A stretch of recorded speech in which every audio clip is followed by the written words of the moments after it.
Welcome to Unethical Podcast.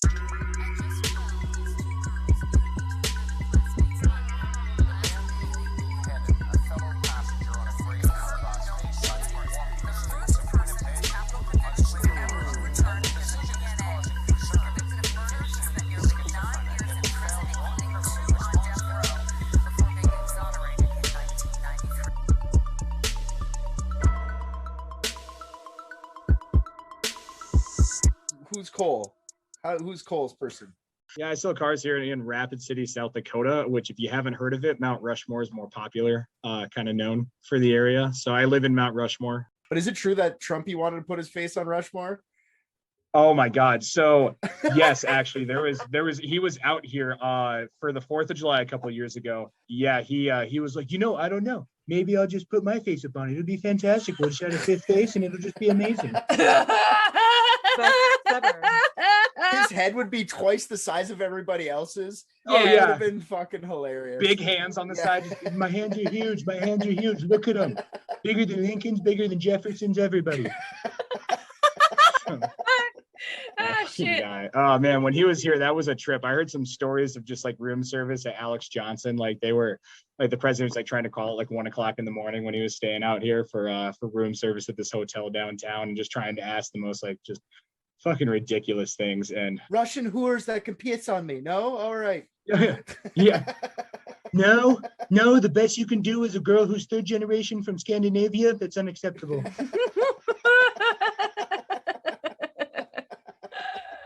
Do a little product shout out here. Beers and Bullshit. Okay. Is going to be what we do for just regular podcast. That one's just kind of general forum, crack a couple beers, just bullshit around. And then we do something called the Rushmore Sports Addicts, speaking about Rushmore. And that's just, that's gotten into everything. We do YouTube, Insta, trying to launch a TikTok and get someone to do that. Obviously, there's so many hours in the day. Yeah, I mean, literally just anything sport related. We've gotten into doing cards, selling them on eBay a little bit, doing like live pack breaks, getting people in on that. So just kind of a lot. Cool. is really, yeah. So Beers and Bullshit, that sounds like fun. And then sports nerd shit. Okay, cool. I like Yep. it. Sports nerd Beers shit. and sports. Cool. I love it. Yeah. Yeah, beers and sports, like super hyper masculine things, like ooh rah rah. Yeah, dude. Nice. I've been a dude before. I've been a dude, Fucking... Yeah, I've duded once or twice. Same. Except I stayed at like 12. I didn't move into sports. I kept with video games. I stayed 12. All right, let's talk about stealing bodies. Okay, guys, we're going to head on back to the 19th century for this one. Sick. So for more than 70 years, a good living could be made by taking up a career as a body snatcher. Not to be confused with a grave robber who may take valuables off an expired socialite's corpse, but full-on body snatching. Yeah. We shall start our story in jolly old England. Off we go. Shitty England. I heard about that. Fucking hate London. I hate it. I hate it. Tea and crumpets for you. London can eat my farts. Yes. Okay, so the first use of cadavers in medical schools came with the signing of Henry VIII's Edict of 1540, which stated that per year, the company of barber surgeons may have 4 bodies of executed criminals to be dissected publicly for students to observe. During this time, any physicians, anatomists, or professors that were caught bribing hangmen or skimming excess corpses off the top were prosecuted.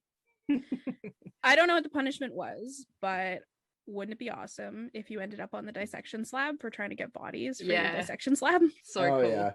Yeah. This is like early 1800s too, right? Like you couldn't even refrigerate bodies back then, so you need to get them fresh. Well, this is between 1540 and like about 1700s that this was happening. Oh, still, like you still needed fresh bodies. So there must have been a way that they were getting the hangman some cash without the authorities finding out, Yeah, of course. Hands down. Absolutely. Yeah. And this was like a more lawless time. Everything was kind of just like, we caught this person doing this thing that seems like morally iffy. And the king was like, all right, death. Mm-hmm. Like it was that was the legal system, So it's not like there was like laws or anything like that around it. It was just kind of up to ye old king. He was too busy chopping off his wife's heads anyway. He was too busy doing his own. Yeah, I was head about to chopping. say, is anybody else not surprised that it's Henry VIII Nah. that like is where this all starts at? I mean, that seems like a fitting. He's a fitting fucking point. psycho, man. Love him. Oh, crazy! Him chopping people's hands off for taking a piece of bread or something. Oh, all sorts of crazy shit. But I mean, that back then it was like you didn't even shower, so it was a different time. You know what I mean? Yeah.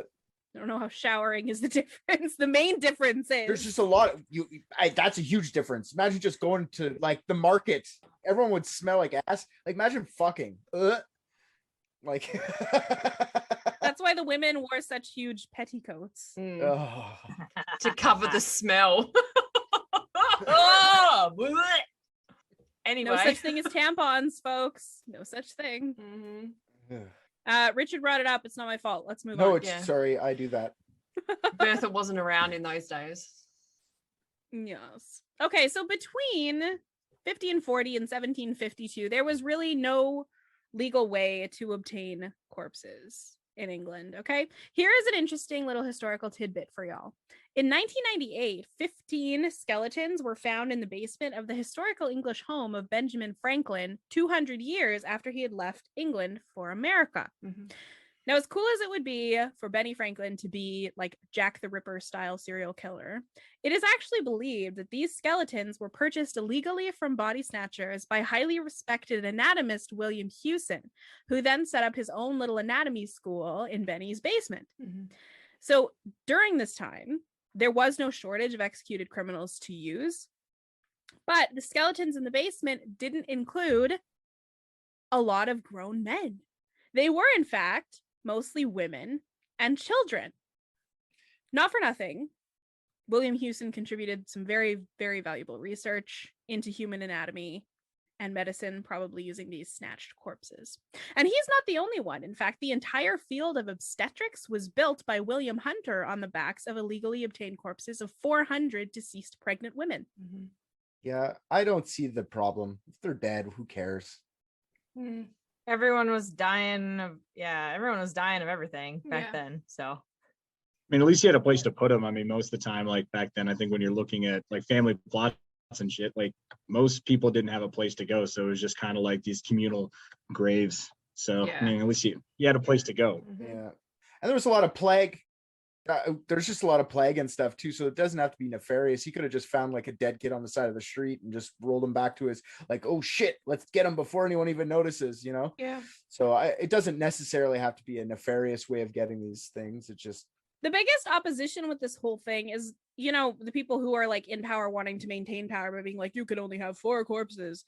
But Yeah. also, it was a religious thing because people didn't really know, you know, what doing things to the body after death would affect if they got into heaven or if they went to hell or whatever, right? It was I mostly see. just a religious opposition that people had. We don't know, so best to just leave it well enough alone. Mhm. I see. But in 1752, the Murder Act was passed, and the Murder Act was intended to deter murderers and not to progress medical study. But it was established that convicted murderers, as part of their sentence, could either be given to medical schools for dissection or displayed on a gibbet until their corpse disintegrated after their execution. Nice. So the hope was that most prisoners would choose to go to medical schools for dissection. But no, most wanted to be put on display. What do you guys, if you were in that situation, what do you think? There's a context thing, but what do you think you'd prefer if you were given the choice? display. Well, I like yeah. attention. I knew you were going to say that. Why wouldn't you want to take a gander at it? I'd rather my body be chopped up and used for something for good. Like if they could take Yeah. bits out of me and check it out and be like, oh, that's why that does that. And then it further medical. That obviously that's my nurse brain talking. I'd be like, yeah, if my lungs could prove, you know, do something and show them something that could advance medical, you know, people helping people or whatever, then absolutely. Like I'd still do that now. Like I would, if I was to die of natural causes, I would absolutely be okay with that happening. They actually have programs for that. A lot of my family members in Minnesota, who like older ones who have actually recently passed away in like the past 3 or 4 years, actually have all gone to the university and done that. Because what they'll do is essentially like once you pass away, they'll bring you in for medical research. Like my great grandfather, like towards the end, like he had a little bit of Alzheimer's kind of working there. So like, they studied his brain and everything, and then they got back the body like a week later, paid for the funeral, the cremation, everything. So he actually ended up getting like probably like $30,000-$40,000 worth like benefit from it. And on top of that, they actually paid him beforehand too. So yeah, there's a lot of like bigger universities.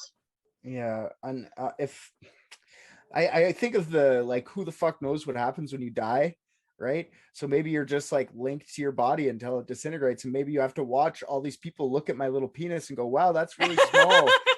Wow, what's all the little lumps on his nard sack? Oh no. And then I have to live embarrassed until I rot, and they're going to keep me from rotting because they want to keep me on display as long as possible. Wow, that guy was like real chunky. He must have eaten a lot of fucking burgers in his day. I don't want that. I just burn me, end it, or no, take all my parts.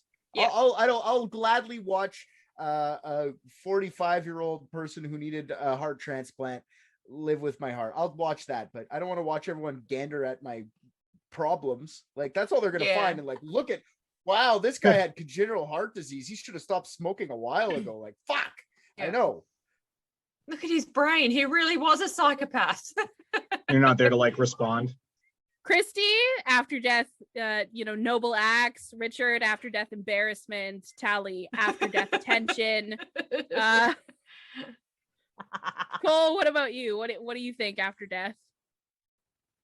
Ooh, see, this one's a toss-up because I have no public shame, so I have no problem being putting on display. But yeah, I've already thought about signing up for that. Just doing it for the medical part of it, being like, yeah, do it. And then afterwards, I want something that's only legal in Maine right now, and I want a Viking funeral. I want you to just put me with a bunch of shit that I like, send me off on a boat, and light that motherfucker on fire. Do they still shoot the arrow on fire?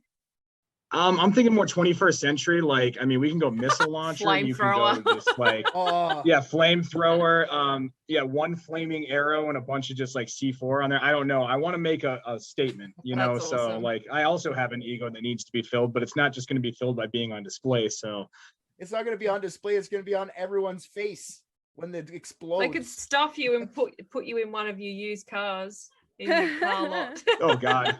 No, don't do it. I want to go on Gallagher. On a 2011 Ford. That'd be awesome. Okay, I'm not a used car salesman. We sell more new cars than anything. Nice. I'm not one of those slime balls. You're not that bad, actually. So instead of having no integrity, I have a smidge of integrity. It's not much more, but it's like when you're cooking, the difference between a dash of sugar and no sugar is it's quite enormous. So just saying. This is kind of a side track, sorry, but my wife just bought a car. Okay.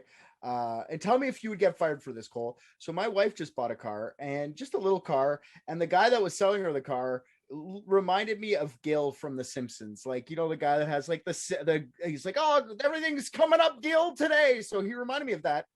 Yeah, please, I have to sell this car before my wife leaves me. Oh God, there she goes, leaving me with the top salesman. Please God, buy this car. Yeah, not even a joke. Like, exactly. Because my wife was like, I can't put my finger on a cat. I was like, it's Gil from The Simpsons. She's like, oh yeah. So we're there. I got my kids. I have 2 kids, a 10-year-old and a 8-year-old. And we're there, and there's 5 people jamming in this little office. I'm like, hey, Oscar, let's just go look at some other cars, my oldest, and we'll let Mom and Molly sit there, whatever. So I get back, we go look, whatever, and they're still signing papers. We get back in there. My son's horrified. I don't know why. I can see it on his face. My daughter's horrified. My wife's looking down at papers, and I'm like, what the fuck is going on in this room right now? So anyways, we leave. My kids are like, did you see what was on Gil's screen when we got there? I'm like, no. He's like, there was naked girls on that screen right now. So Gil was jacking off trying to sell a car before my wife got there, just so you know. So would you get fired? Because my wife called. Oh my God, hands down. See, this is Don't say hands down. Don't say hands down. Hands up. Hands up. Hands up. I'm still flexible with my feet. Yeah, but he could be frottering. He could still be frottering with the desk. Oh my God. Wow. So we had a guy get caught and he got fired in the employee restroom. But man, the stories of car salesmen never cease to amaze me because there's an honest way to sell cars, and but apparently no one else does it. It's just like you get those guys who are just sitting there just having some personal time right in the middle of work, and I'm just like, yeah, no. Well, we got the sport mats out of it, so there you go. Yeah. Oh yeah. Fuck, I would have called for the oil changes, man. Like I would've oil called for changes, 10 like grand. 3 of them minimum. Or I'll tell your wife. We got the sports mat. I would have been like, tint my windows too, you asshole, or I'll get you fired. Yep. The worst part is I didn't even notice, you know? Well, of course you didn't. I like to see I'm foreign titty. amazed you notice anything when your wife's around. How could you possibly take your eyes off her? She's such a specimen. That's a fact. Your wife Jesus. was just blinding you from all. Always is. Not that anybody asked, but I'm actually still on Speaking the of fence. specimens. Speaking of specimens, I'm actually still on the fence about whether or not I want to be an organ donor. Every time I renew my license or whatever, they're like, "Hey, do you want to be?" I'm like, I don't know. I gotta think about it. And it's been like 15 years that I've been thinking about it. I'm still on the fence. Yeah. I still don't know what I want to do. So I think I would probably just be like, "Ooh, pressure. You better put me on display," because I still can't decide.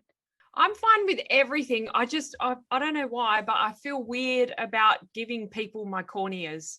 Like I like taking pieces of my eyes, because I feel like eyes are like the window into a person. And for me, like taking pieces of, like, take my brain, my heart, my lungs, kidneys, whatever. But I've seen some shit.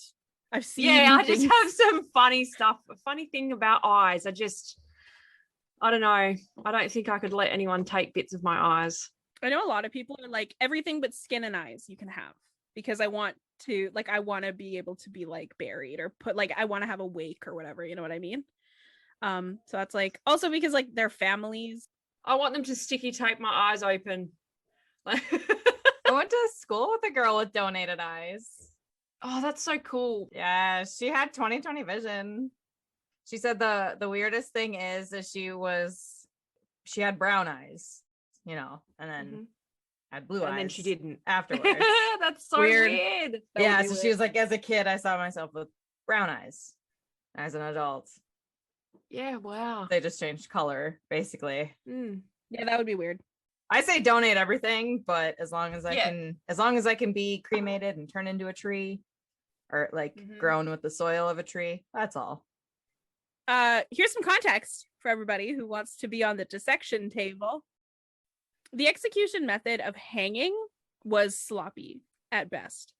So sure, sometimes the neck could break, but often they were actually just strangled into unconsciousness. So if it was a particularly notorious local scoundrel, they would leave him to hang for about 30 minutes to ensure death. But mostly they would just wait for them to stop flailing, cut him down, and give him to medical schools so that they could be as fresh as possible when they're dissected. And sometimes that meant they weren't dead. And word got around when this happened, and all the convicts were like, fuck that. So convicts were so terrified of being anatomized that before the Murder Act was passed, and they were given, like, because when it was passed, they were given a choice. Before they were given a choice, they would bribe others who were like in their criminal network but outside of the prison to rush under the gallows and hang from their legs to ensure that they were actually dead. Or they would bribe their companions to highway robbery style steal their corpse on the way to the medical school. Fast and the Furious -1. Slower, but still fast for the time. Yeah. The slow and not at all furious. Did people like not really die a lot back in those days? Because they used to like bury people all the time. That's what I mean. They used to bury people with like their fingers tied to like a bell, so if they came back alive, you could hear the bell ringing on their fucking graves. Like, how often did this shit happen? God damn it, just kill them. Medical science was inaccurate, hence the need for corpses. Yeah, exactly. And executioners were like really bad at chopping heads off. Yeah. Like sometimes they'd miss and they'd chop half a person's face off, and then they'd have to keep, you know, or the axe would be blunt and they'd have to do it like 3 or 4 times. And on the French Revolution, the guillotine was incredible. I cannot stress how awesome the guillotine is. Yeah, a famous person asked to be face up so they could watch the blade come down. It was one at like, it wasn't Mary Queen of Scots or anything like that, but it was one of someone famous who was going to the guillotine, was like, you need to I want to watch this happen, so I'm laying on my back. What a badass. Towards the end of it, you take the choices you can control, man. That's true. That's true. Just one last act of defiance. Oh, you want me on my stomach? Fuck you. I'll watch this happen, you son of a bitch. I'm gonna laugh too. Yeah, I'm gonna laugh as it comes down. I imagine there was a lot of like nervous laughter. I bet a lot of people like stood up on the gallows and just cackled uncontrollably, and people were like, "Witch!" Yeah, Which- it was like the the outdoor movie theater back then. Yeah. Like, hey, what do you want to do tonight? I don't know. Do we like go to that new Italian place? You know what? No, I heard there's a public execution going on. So, oh, John, you know I've wanted to go to one of those for weeks. We can catch a hot dog while we're there. It'll be great. Get ourselves a mutton leg and some mead. Do you think this is too much black? Like, I want to be like death, but not like too much death. Yeah, people would take their kids and everything. Like they'd take their kids and Oh, it's a life lesson. The whole point of the public executions was to set an example to deter further criminals. Not that it worked, obviously, but that was the point, right? It was a moral lesson. It was practically an after-school special. yeah. Mr. Rogers in the 1800s. Yeah. It was actually like slowing down for a deadly car crash. What did you learn? Slow down at deadly car crashes. Don't steal bread to feed your starving family. Just die like a man. Mommy. Okay, so 100 years before the medical school boom, and the medical school boom is, of course, tons of medical schools are popping up all over the country, all at the same time. People were being executed for just about everything. But in the 19th century, things were far more civilized, unfortunately, and less than 100 people per year were being executed, and most of them were choosing that gibbet life. So there were not enough corpses. So desperately in need for cadavers for the students, medical school professors and administrators would acquire some corpses. Medical schools have always been outrageously expensive, and therefore outrageously lucrative. The enrollment classes were getting smaller, and the students were having more options, and people are going to pay a lot more for school with actual cadavers. So the most common method that anatomists would use to go and collect bodies for their classes was they would keep an eye on the local cemetery, and they would wait for a body to be buried, at which time they would dig it up and they would make off with the corpse. So the practice of body snatching was often referred to as resurrections, and the anatomists in the industry were called resurrectionists, ghouls, night doctors, or sack-em-up men. Well, the rest of them sound cool, but suck 'em up, men.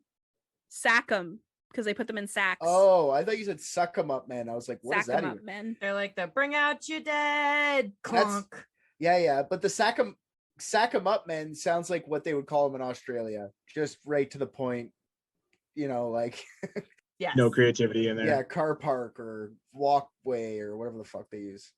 Footpath. Footpath, that's the one. Yeah. We have sidewalks. Calling back to episode 1 there. Footpath. Footpath.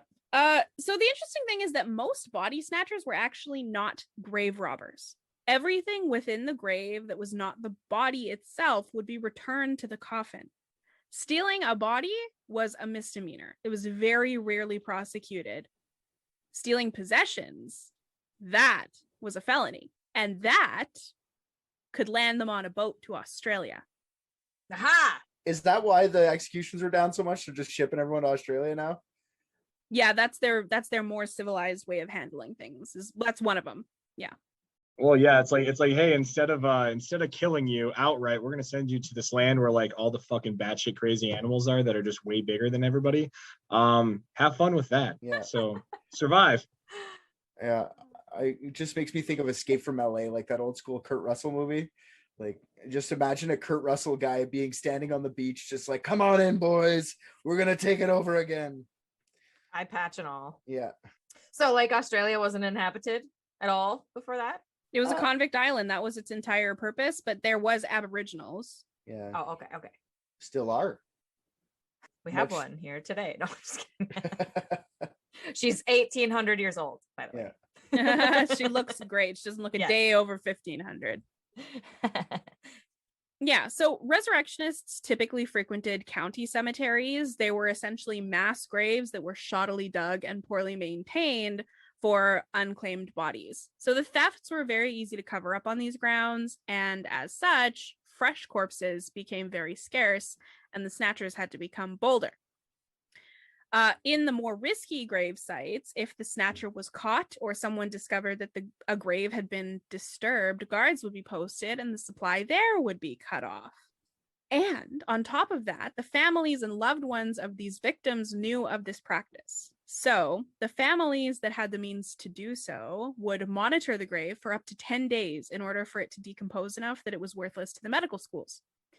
They would also hire police to patrol the grave sites, but of course, police can be bribed or get very drunk on the job.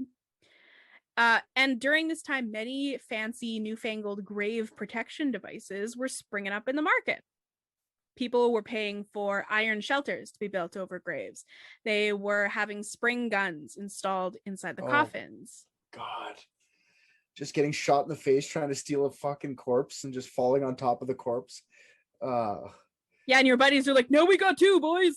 Off we go. We got a fresh one. That's they, not to be racist. This isn't racist. This is actually accurate. This is why they made the black guy go first. Oh my God. So one corpse split 3 ways or two corpses split 2 ways. It's probably like, probably got less for the black guy, for him to be honest. That's really sad. No, fresh is best. No, the going rate for corpses was always a flat rate. Really? Mm-hmm. The one time I haven't heard of these old-timey assholes being racist. I like it. They were pretty racist, though. The universities literally hired slaves to do their body snatching for them. Fuck, man. The worst life. The white man. Yeah. Worst fucking life. So much shenanigans. This was not easy, too. Stealing a body was very, very laborious to do. Yeah, and like depending on how fresh the body was, I bet it was like quite dense. If it was like fresh. Yeah. Like imagine carrying dead weight. It is carrying literally dead weight and lifting it out of the ground in the first place. Make sure that you dig like little divots in the sidewall so you can stick your feet in. Yeah. Spring guns. Bodies were also being strapped down inside the coffin with iron grips so that the corpse couldn't be removed from the regular coffin, which was cheaper than getting an iron coffin. But most people couldn't afford these, so they never really got off the ground. But the cemeteries decided, you know what? We're going to up our customer service. We're going to build little stone huts, and the bodies would be kept in these little stone huts until such a time as they were badly enough decomposed that the medical schools wouldn't take them, and then they would be buried. Oh, I love that you said customer service. Yeah, so it's just like it's like going to Costco and getting the free sample. You just go to the graveyard and grab a corpse and fuck off, go home. I guess so. I guess so. So weird. Did they have a curator, like a guy like, oh, what are you looking for? Tall guy, short guy, girl, man? I'm sure the grave keepers were all getting paid very well at this time by the snatchers to show them where the best corpses were. I see. Because anatomists, they wanted like female and child corpses because they were hard to come by. They could learn a lot more from them. But some other methods to avoid pesky families altogether, they would hire women to play the distraught wife of men who died in poorhouses so that the woman could claim the body and then give it to the body snatchers. Another method was to bribe servants to allow snatchers access to a home before the master was going to be buried on the estate so that they could replace the body with weights inside the coffin. This is very elaborate business. This is a lot of work. Like, why don't you just pick up a trade, learn how to be a baker or a blacksmith or train a horse? I feel like the same amount of effort put into those things would be just as fruitful as like robbing a fucking grave. Like, I feel like that's a lot of work. No. But it's a night job though. Medical schools, the amount of income that medical schools made, holy crap. But body snatchers, after like the doctors were no longer collecting their own bodies. They were making the flat rate was about $200 a pop, and that's modern, $200 a pop. So you're making, if you get one body a night, which you could easily get more if you've got a group of people, you're making $200 a day. Why stop? Why fix what ain't broke? You're not Good broke. wage, man. Yeah. Much like drug dealers. Actually a lot like drug dealers. They are trafficking illegal substances. Touche. I mean, fair. Exactly. That was my idea. Took the words right out of my mouth. What did he say? I didn't hear him. Me either. You're destroying that thing into pieces. Yeah. Is what he True, said. true. That is what they are trying to do with these corpses, yes. Bribing gravekeepers and guards to get cadavers was not cheap for the medical schools. And then the labor to obtain these bodies was also exhausting. So some schools started adopting a policy of forcing students to provide their own corpses for dissection, or they had to pay a large fine for failing to provide the necessary tools for their education. What the hell? That's like saying you can't go to school if you don't have an iPad or a laptop. Man, we could have given that spot to somebody who did bring their own corpse, young man. Yep. So You buy your own books. College. Alexander, where is your body at? Left it at home. Really, on a hot summer day like this, F. Excuse me, William. Who do you think you are turning up to anatomy class without a dead body? Yeah, imagine getting in ship for not having a dead body. Like, I wonder if their murder rates went up. Yeah. let's find out. Okay. But not yet. Oh. We're going to start with another fun history tidbit. Yay. Yay! Bells and whistles. That was beautiful. This one is stateside. In 1796, a band of body snatching medical students that called themselves the Spunker Club. I don't know why. oh my God. No. Ew. Too easy. I'm not doing it. It's too easy and I'm not doing it. You could have just said nothing. You could have just let me move on. You not doing it is you doing it. Do it. You figured out what I was doing. It's done. It's done. The Spunker Club, sir. Not to be confused with spelunking. Or spelunking. Yes. Broke ground to retrieve themselves a fresh cadaver to be dissected at Harvard Medical School. And among these fresh-faced doctors of tomorrow was none other than the sons of Paul Revere and Samuel Adams. Oh, I like that beer. All the history buffs out there are so wrecked right now. You guys are boring. So moving along, in the United States, the hotspots for a career in resurrection were Philadelphia, home of the first American medical school, the University of Pennsylvania, and Baltimore and New York. Each of these cities had a well-established trafficking system in place by the early 1800s. But in America, the practice of body snatching was heavily opposed by the people. Physicians were compared to demons, and the founders of medical schools had their homes burned down and their lives threatened, like on the regular. But in 1788, things came to a bit of a head for two of these major cities and back in England. In New York, medical students of the New York hospital were screwing around, boys being boys, by dangling severed body parts out the window at a group of children walking by.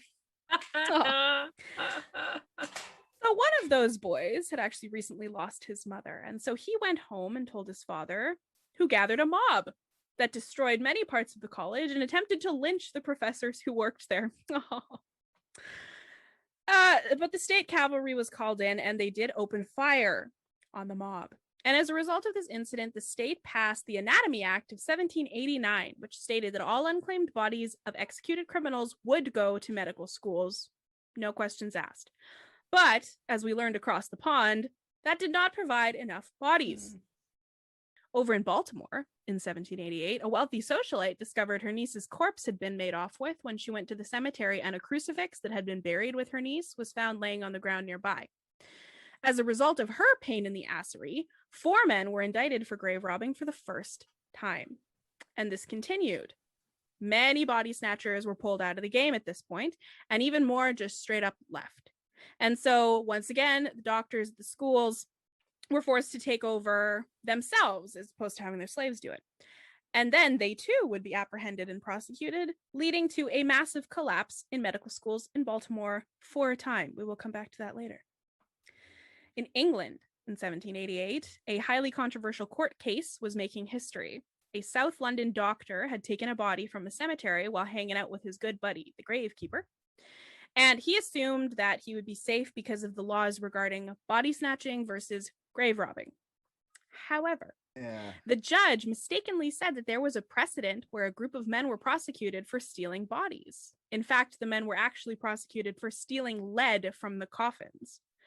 But the doctor was sentenced based on this mistaken precedent, which officially made precedent for all future cases of body snatching.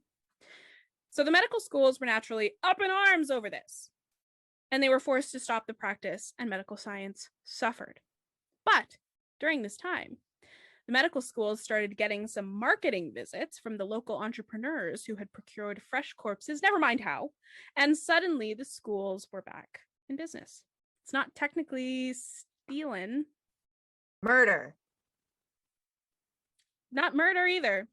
I mean, we don't know. Not in this case. This was more grave robbing, except they don't actually have their hands in the dirt this time. So it's not technically stealing, it's buying.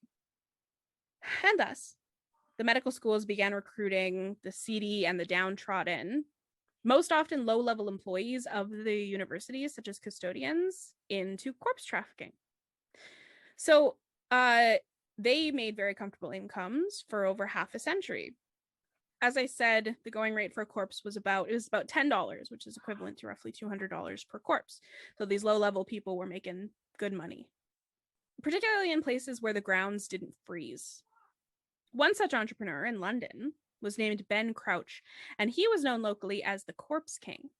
So he held the market on body snatching with his merry band of thugs, and his followers would often threaten, beat up, or steal from other gangs. Sorry, it's just so random. I'm just thinking of like a corpse mafia. I kind of like it.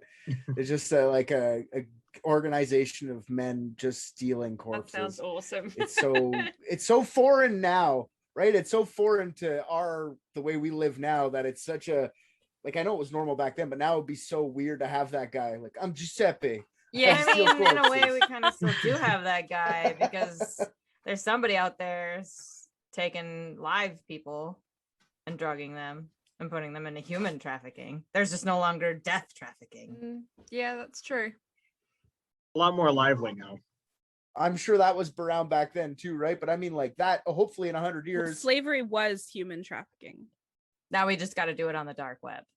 Well, it's like prohibition, right? When prohibition was big, and it wasn't even big for that long, it was people were literally dying from opposing gangs bringing in liquor. So this is kind of just what people do in hard times. They form gangs. And liquor never left. It was always there, you know. Well, they assume that like during prohibition that like certain areas of the country actually drank more because of it, because you'd have like all these saloons and speakeasies and areas that like just did not even enforce the laws. So it was like crazy the amount of alcohol that was coming through and actually killing people just because like they'd cut it, you know, just like any other drug in the trade. They'd start cutting it with, you know, different cheaper chemicals, like, you know, rubbing alcohol and shit like that. And it was, crazy. My dad works for a beer company out here. And so we've like nerded out on prohibition documentaries before, and it's nuts. I bet. That's cool. Yeah. Gatsby fan over here. Mm-hmm. Fun stuff.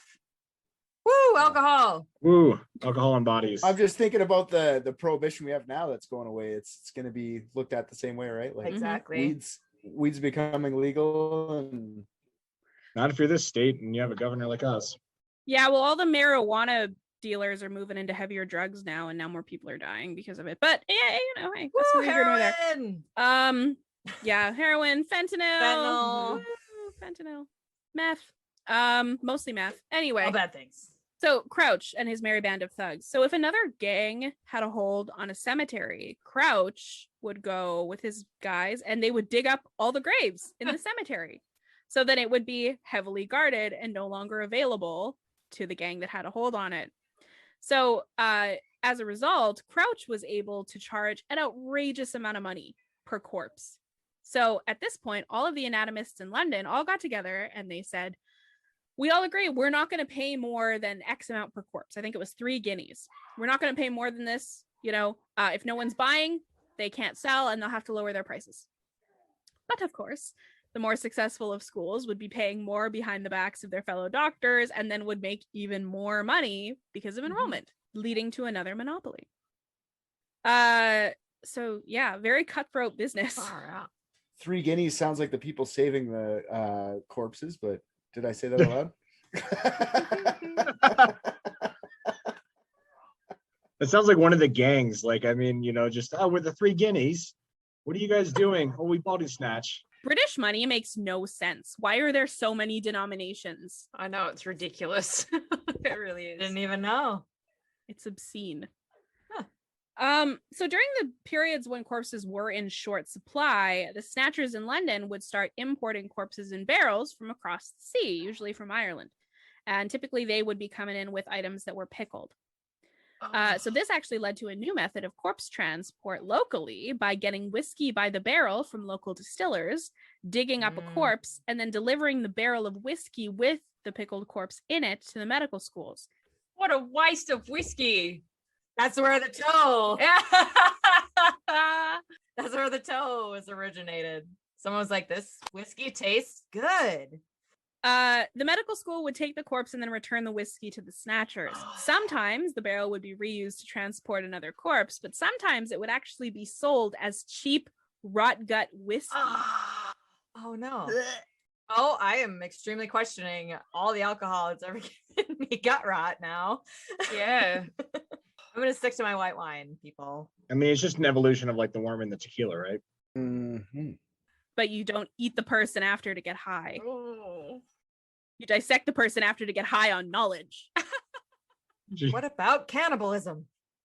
Didn't they have photography? Like, didn't they have photography at this point? Couldn't they just take pictures of corpses like at mid dissection and like have that as reference instead of new corpses every 2 minutes? Well, what they used to do, I mean, this is over a period of like hundreds of years, so this isn't like every 2 minutes, but like, because they would typically get enough that per 6 students there would be 1 corpse. That was typically the amount of corpses that were being brought in. But there was a lot of medical schools because they were super lucrative. What they used to do is they would actually dissect a corpse in the middle of like an amphitheater, and all the students would be like teared up watching it happen live. Yeah. But that, you don't really learn a ton. No, got to be hands-on, man. Got to get your hands in there. Got to get dirty. There was lots of other ways, but Okay. this is what they did instead because we're human beings and this is kind of just how we handle things. Yep. So the practice of using whiskey barrels was also adopted stateside at some point too. So the business actually expanded even further when Snatchers realized that the medical schools didn't need teeth. In fact, medical schools preferred corpses with all means of recognition removed so that in case of a raid, a missing corpse couldn't be identified. So teeth would then be sold to dentists to make dentures. Double dipping. Now they're diversifying. This is what I call innovation. That's right. Hey, you know what? Another revenue stream was opened up when they learned that they could actually dig up old graves too. And they could then string together the bones into a correct skeleton and then sell that skeleton for study or novelty. I love Mr. Bones. It's like puzzles. Yeah, that'd be kind of cool. Marketing is you build your own. They built it first.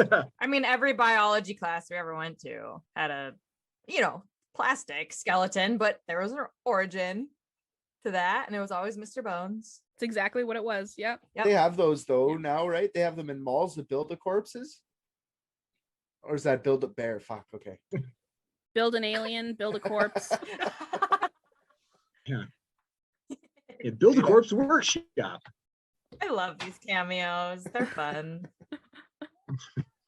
Brings me back. Okay, so we're gonna leave London alone for a bit. Back in America, body snatching was rising in popularity around 1820. We're such copycats. God, we can't have an original idea ever. Aren't you guys still using paper money? And we're like still using the imperial system. Let's not talk about that. Let's. The American Senate. Yeah. And it's gonna be coming back round. It will be. It's fine. Be prepared. This is fine. It's fine. Yeah, so the American equivalent of Ben Crouch was George Christian. He lived in Washington, D.C., and he made his fortune by shipping bodies from the military museum all over the country for study. And that's really all there is. He is the equivalent, but he was very boring and just like honestly a better businessman. So most of the colleges would buy slaves to do their grave robbing for them, and therefore there was far less gang wars and things like that. But one of the ways that medical schools capitalized on the body snatching was they would attempt to claim the most interesting corpses so that they could be put on display in their medical museums. So they're not copycats, they're doing their own cool stuff. Innovation, always the American way. Let's take what somebody else has done and then make it American, you know. And then capitalism, fuck yeah. America, fuck yeah. Things did heat up a little bit in 1827 when a medical student was charged with being in possession of a stolen corpse. This set precedent so that the medical schools could petition the government to have government-provided bodies in order to guarantee that the corpses they received weren't stolen. This went nowhere, but prosecution for the crime did start skyrocketing. Of course. So yeah, 1820s, just trouble all over for body snatchers. The gang wars in England are a problem. The legal hammer is being lowered in America. But the schools were able to recover for a while by paying families for corpses before they were buried. So now they've purchased the corpses legally from the technical owners of the corpses. Another little legal loophole. But this was problematic because people started collecting friends and repurposing them into corpses in order to be paid for their corpse.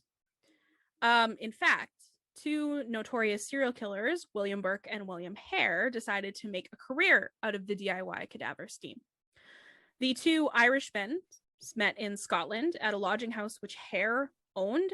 One of the tenants died with a balance owing of £4 in rent. So Burke told Hare he could make that rent money back by selling the tenant's body to a medical school. In fact, they actually made a profit of about £6. Sick. No, that's taking a bad situation and that's flipping it and making it better. You know, that's how most people. £2 better.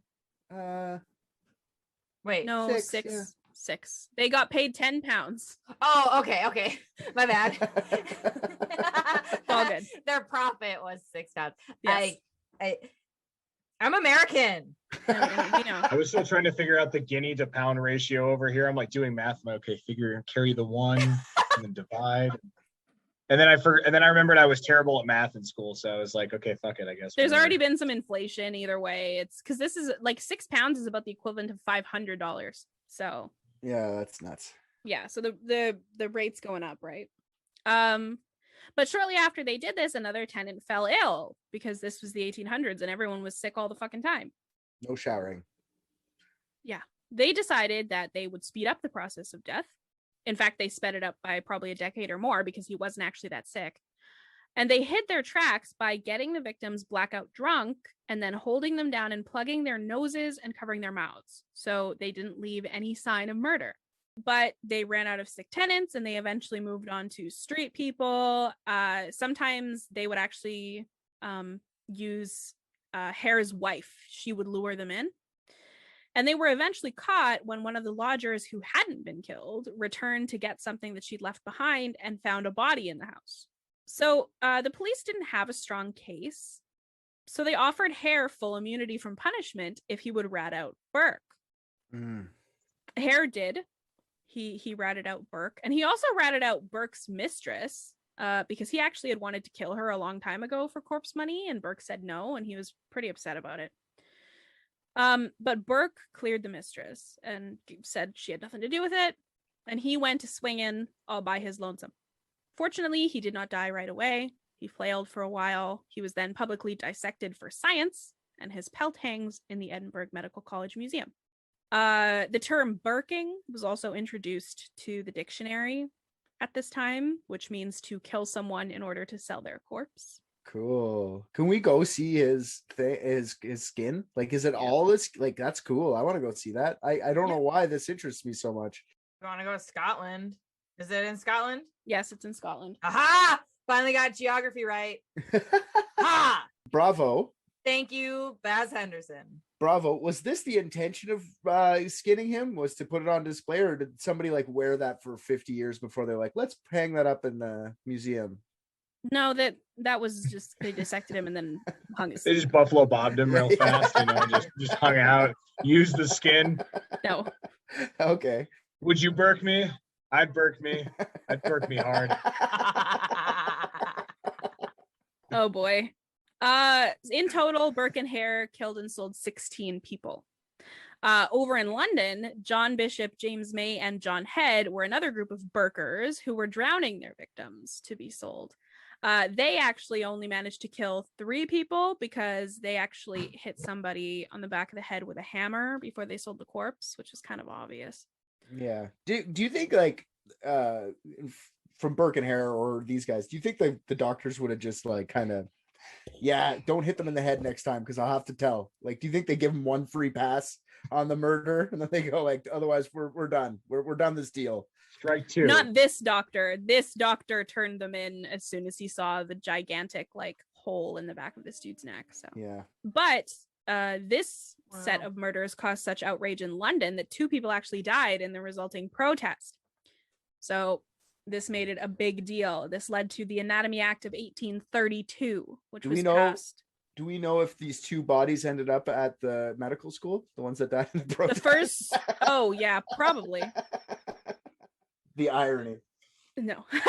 Anyway, the Anatomy Act of 1832 was passed as a result of this, and this allowed medical schools in Europe to receive, well, in London first, and then it was adopted everywhere else, to receive all of the unclaimed bodies from workhouses, prisons, or asylums. And this led to a complete cease of body snatching seemingly overnight. Oh. In fact, the last known instance of body snatching was the night before this act was passed. That side of the pond. In America, reform did not come for 40 years. We're brilliant, I'm telling you. Yeah. So the American reform came from 2 major incidents. The first was in 1876, dry goods tycoon Alexander Turney was stolen from his grave, and his family received a ransom demand for the return of his corpse. Despite investigation by police, the thieves were never caught, and they were actually given around exactly $20,000, which is around $500,000 today, for the return of the body. There is no way to guarantee that this body was even Alexander's body, but Because they took all of his teeth. well, I think he was just very decomposed. Yeah. I was just bringing back facts. Facts. Science. Science. I don't know if Americans ever figured out to sell the teeth to dentists. We're not very bright. Again, not the brightest bulb in the tanning bed. It was the medical schools that were innovating, not the body snatchers. I was saying, I'd like to think that we did at least an entrepreneurial aspect, like probably try to sell, like maybe too much. Like, hey, here's a toe. What's this for? Whiskey. A shot of whiskey. There you go. Got a whiskey in a bar. In a bar in Canada. Or Ireland or wherever the hell else we said. We haven't figured out which bar It's it in is the yet. Yukon. It's in the Yukon. Someone's gonna tell us. Oh, it is. Richard sent us the article. It's in the Yukon.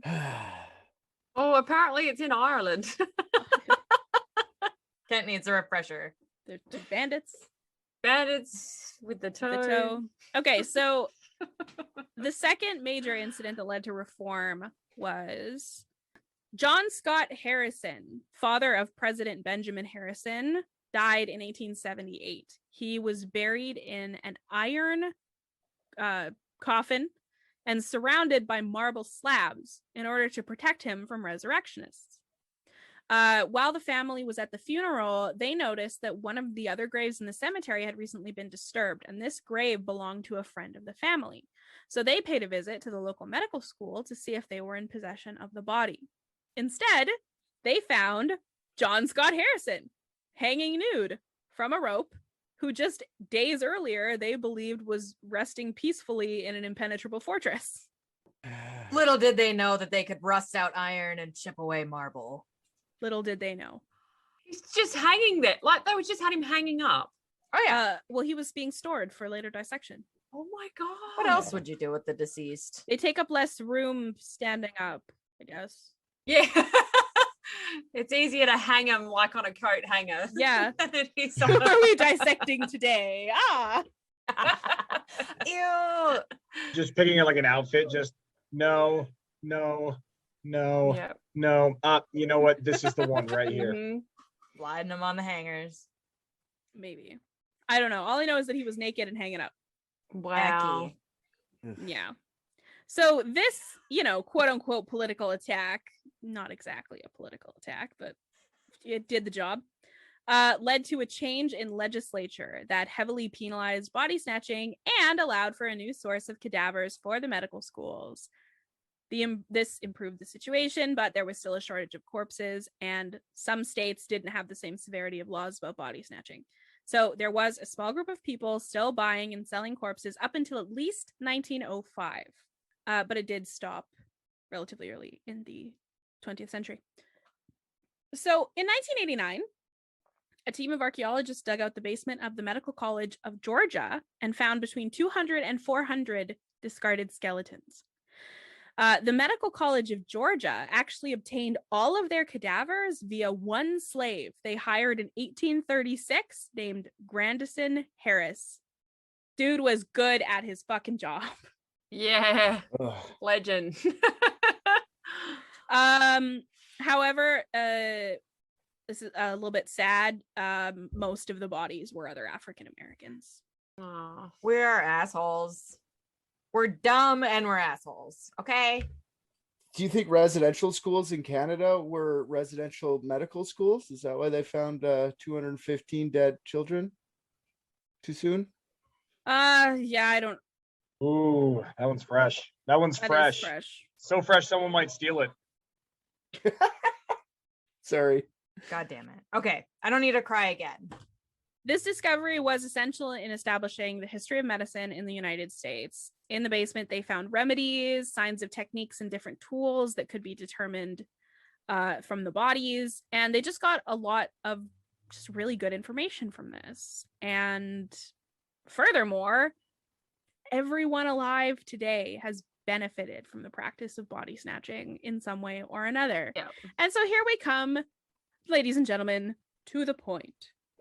Body snatching was perhaps a necessary evil for the progress of science, but was it necessary to have so many? Is it possible that the reason medical schools were booming was just because there was a lot of people who wanted to play with dead bodies? It's not like there were really any entrance requirements. You could just sort of wake up one day and be like, I'm going to be a doctor, and off you go to play with bodies.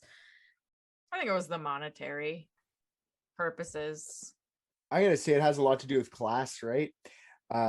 Because it wasn't like the guy off the street, the serf or whatever you would call the lowly people compared to like the kings and stuff that were jumping into medical school. It was all these like aristocratic young men, maybe women, I don't know, but just trying to like become doctors at the expense of these young people. And they made a bunch of laws and stuff so people wouldn't die, but like they must have known like these got here nefariously in a lot of ways, right? Like I feel like that's the ethic part for me. It's not the advancement and stuff. Like, yeah, that's cool, but like, so did I've said this before. There's lots of medical advancements with the Nazis too. Does it make it okay that they did it? I don't think so. But if there's benefits to shitty situations, right? So just the class part makes me want to go like, fuck this. But That is a perspective I never would have thought, is the social class aspect. Never would have thought it, maybe the more of like the poor population and stuff like that too. But a lot of the corpses of people who were wealthy were ending up there too. Sure. And they were already dead. It's just whichever grave was in the darkest corner of the Twilight Zone. It is maybe a class thing to a degree, but I think in this particular part of history, I think there was really only one thing at the center of any of it, and that was money. That was the only factor. Class wasn't playing a factor. Racism wasn't playing a factor. It was just how to get the most money as fast as possible. For sure. But I mean, like, there wasn't like the aristocratic people were up digging out graves and picking out it was, yes, they were. The rich guy that doesn't need the 10 pounds was digging up a grave. Maybe the people who ran the medical schools were the ones obtaining corpses for about 100 years first. Okay, so yes, I guess you said that a bunch of times where they sent their slaves. That makes sense. Okay, so it's a lot of money involved here. I don't know what to say about this. I'm on board for part of it, but I'm not on board for other because it's icky. I will say, as a dead person, I mean, if I were a dead person, if I were a dead person, I'd be like, I really don't care what you do with my body. However, I do care if the money goes to my family or elsewhere. So that's why my family knows that if I die before my time or whatever the fuck I'm trying to say, they know that to donate whatever they can. But I'm not on my license an organ donor. My husband, my mother, my father, my sister, my brother-in-law, and my brother, they all know in the event. Because I do know a lot of young people who have died in car accidents here, and well, icy roads is to blame. But never since like beyond the year of 1995 have I heard of someone like denying donation. Well, the problem is, these corpses, they did lead to a lot of progress in medicine, and a lot of like the lawmakers and stuff really had this sort of idea that it was just this necessary evil, and that's why they never really pushed to make body snatching illegal until they had their nards in a grip, which I guess that is a class thing. It was usually like the families of wealthy people that made these things happen. Well, it's just like with the witch trials. The witch trials only ended when the governor's wife was called to be a witch. Right. Yeah. And then all of a sudden things changed. All of a sudden this rich guy's family discovered that his body was in a medical school. So they were like, we need to shut this down. Yeah. That's how like usually things, it seems like, turns out. Because I was going to say that when Richard was talking about the whole class issue, it kind of seemed like it was more of shit got done when all of a sudden it happened to rich people, because no one's noticing, when someone dies in like a homeless shelter on the side of the street and the body gets snatched out of there. But, all of a sudden when a rich guy's funeral happens and they go to the university and, oh my God, there's grandpa, it's like, that's when the change actually happened in history, as opposed to like, the hundreds and thousands and hundreds of thousands of, cases that happened before. It was pretty casual until, someone of importance got involved. Yeah. And the person of importance may have advanced medicine too. So that's not really the excuse, right? Like when we're trying to advance medicine, it's just like, yeah, it is, but at the expense of poor people, not at the expense of my grandpa. He gets to live with his jewels. Yeah, but you also have to consider there has to be something to light the fire under the lawmakers' asses in order for this to pass, right? Nobody wants to be the guy that makes this bold decision and gets shit on for it, right? They were just kind of sticking to the status quo until now suddenly they have the support that they need to pass this law that they probably were like, we need this law anyway. What is the point of having all of these corpses buried later? Why don't we just give them right off the bat to the medical school? They're doing good shit, blah, blah, blah, blah, blah. So like ethically, at what point are the lawmakers morally responsible to just go ahead and change this law of their own volition? You know what I mean? As long as you can capitalize on it, we'll take it. Yeah. America, it's always about money. It's like, when did weed start getting a big push? When people realized that they could grow it a lot cheaper and a lot faster, and money started getting involved in Colorado. And like here in South Dakota, we just had the election go through, and obviously that's being disputed, but a lot of the support, like monetarily, was going towards legalization, because a lot of these millionaires from Colorado are coming up and throwing money into it. It's, it sounds like it's kind of like the same thing in a lot of different issues. It's when you get the actual push behind it to go with the good action of making that law. It's just, I don't know. I don't have any problem with it. I think like it sucks that there were some people that were killed for this, but I mean, statistically, it's such like a small blip of people, I think, that were actually being outright killed for these things compared to all the progress that was done. Most of these people were already dead. I personally subscribe to the belief that just being dead is exactly like not being born yet. It's nothing. It's, it doesn't matter what happens to your corpse after you die or anything like that. Yeah, it's just the monetary side that makes it weird, right? Like if you weren't offering, if it was all voluntary like it is now, it would be less, because they could have just as easily not found anything that's that groundbreaking to help out science or whatever, and they still would have done it. They still would have tried. You know what I mean? It's just, we're looking at this from hindsight. Like, of course they did a lot of cool things, but at the time it was like new, and they're looking at corpses and maybe they'll find something. I don't know, but they're still doing it because Johnny died at the bar, Yeah. Yeah. And there's still such thing as the black market. So it's not like completely disappeared. Yeah. I wonder if you could get a corpse on the black market. Probably, eh? You can get a kidney for sure if you're a billionaire. Yeah.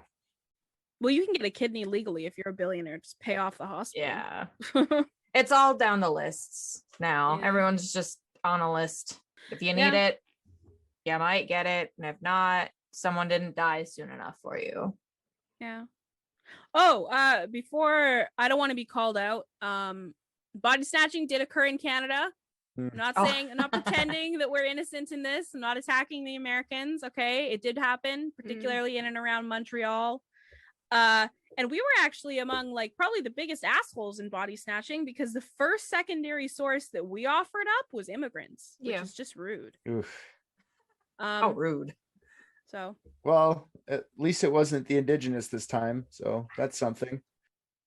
well, somebody had to be the first. Oh god, stupid fucking grave robbing. Didn't H.H. Holmes steal corpses too? Isn't that how? Yeah, he stole a bunch of bodies to sell skeletons, because when you started... Oh yeah. Well, he'd sell them to the university. Like, he posed as a doctor in Chicago, and I believe he'd actually like sell the skeletons. Like, he'd strip them of the flesh and everything, or just sell them as whole cadavers and just be like, oh yeah, this person just died in my hotel at 23 years old. They certainly didn't get suffocated or anything like that. And would just offload them to the university. And the university's like, yeah, we don't see anything here. Yeah, H.H. Holmes he's an interesting cat. Mm-hmm. And the murder hotel with him is like just the tip of the iceberg. Like, he went on a fucking cross-country tour after that. He's nuts. Isn't that the first serial killer that had like their brain examined?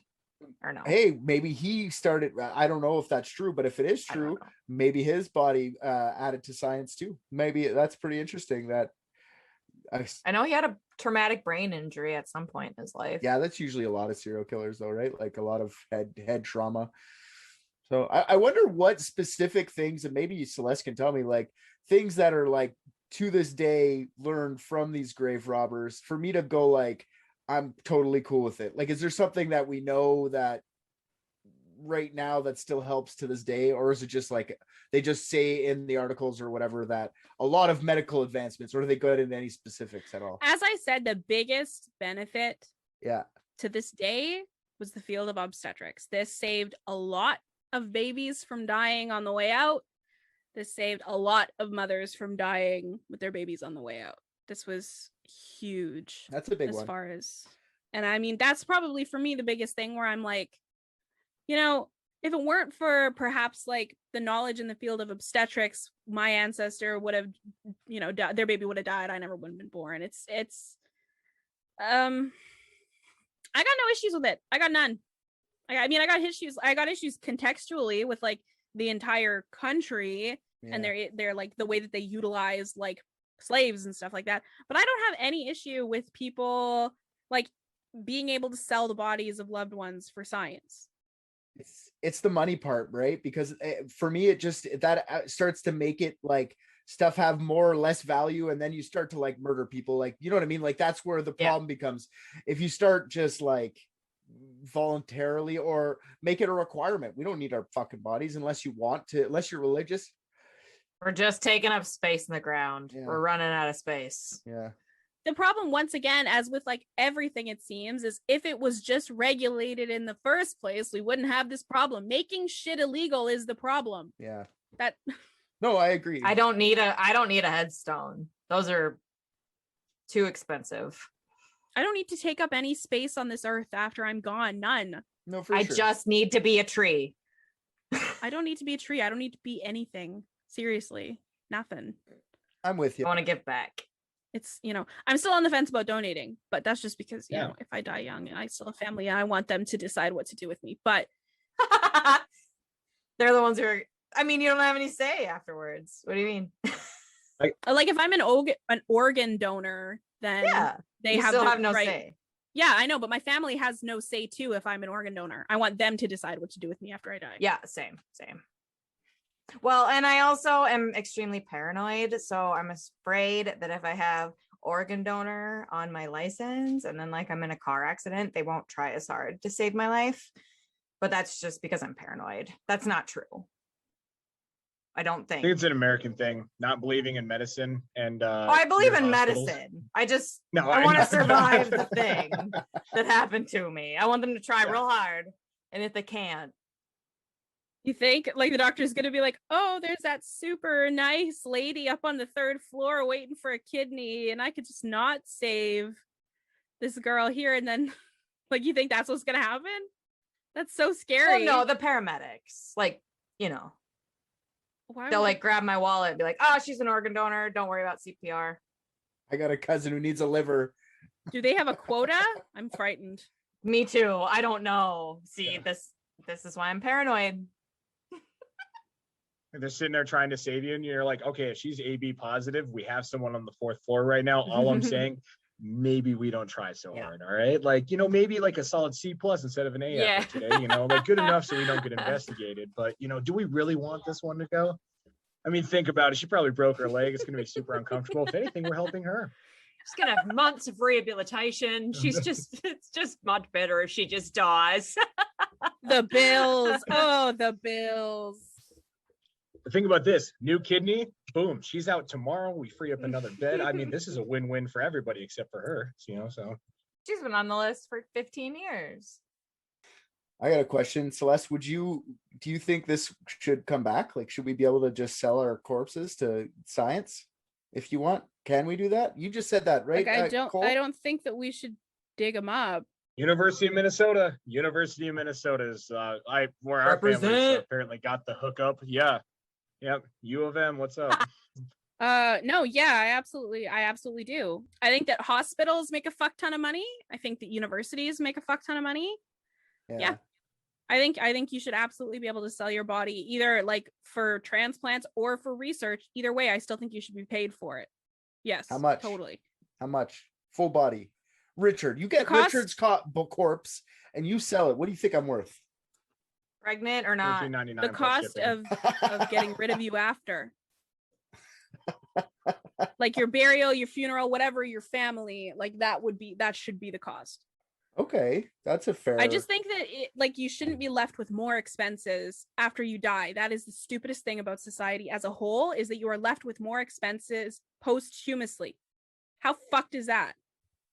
I wonder if like if we did get this, what Celeste is suggesting, maybe they could just repo your body. You could just give your body What is that, Collateral or whatever that movie is, where like they go in and they start repoing people who have gotten like Yes. like organs Repo and man. shit like that. Yeah. So we could just Repo start man. repoing our bodies. This is a great idea.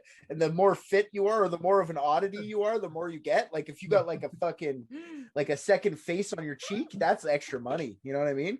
Or if you're absolutely like 700 pounds, that's like freakishly huge, right? So maybe that's worth more money. Covered in tattoos, Richard. Sell it by weight. Uh, Put them on a scale and pay per pound.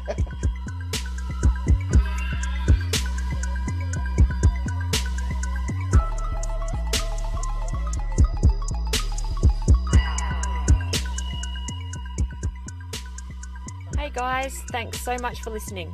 Head on over to our Facebook and Instagram to join in on the conversations about all things unethical.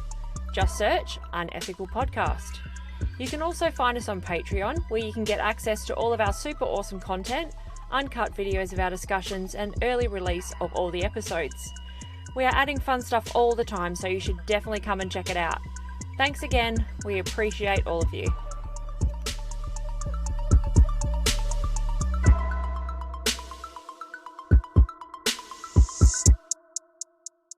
shimmy, shimmy, yeah, shimmy, yeah, shimmy, yeah. Baby, I got your money.